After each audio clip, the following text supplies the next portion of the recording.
ಮುಂಜಾನೆಯಲ್ಲಿ ಒಬ್ಬಂಟಿಗಳಾಗಿ ಎತ್ತಕ್ಕೋಗಿದ್ದೀರಮ್ಮ.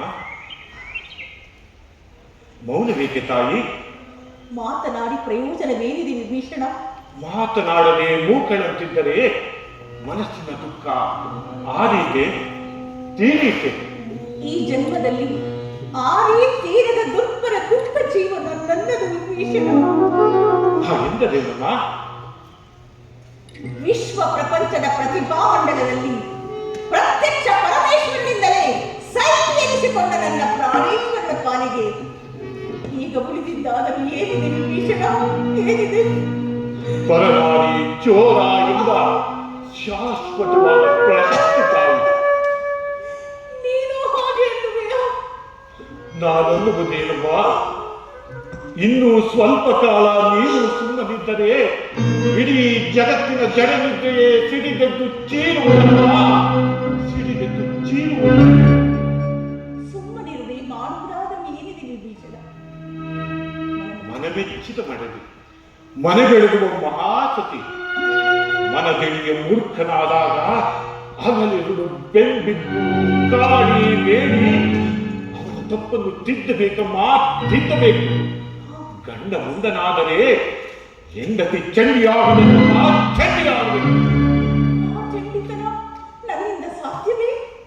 ಸಾಧ್ಯವಾಗಲೇಬೇಕು ತಾಯಿ. ಇಲ್ಲವಾಗಲಿ ಈ ಅನಂತ ಕಂಡ ಕರಾಳ ಕಾಲಚಕ್ರದ ಸುದ್ದಿನಲ್ಲಿ ಯುಗ ಯುಗಾಂತರಗಳು ಕಲ್ಪ ಕೋಟ್ಯಾಂತರಗಳು ಕಳೆದು ಬರಡಿದರು.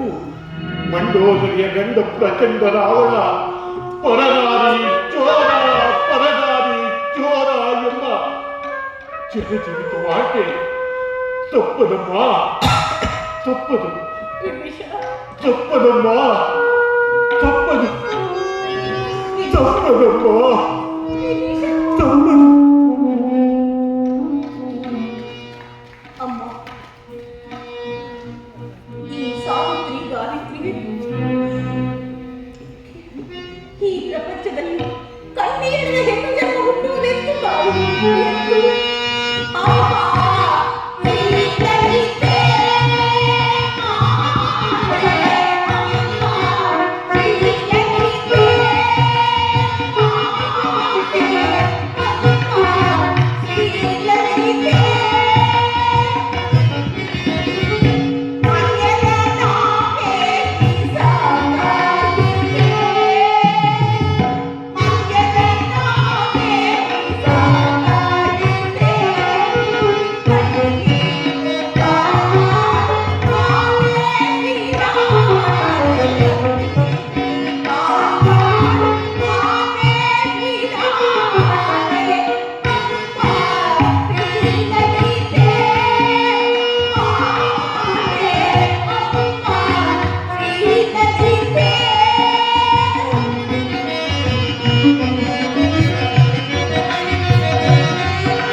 ಶ್ರೀ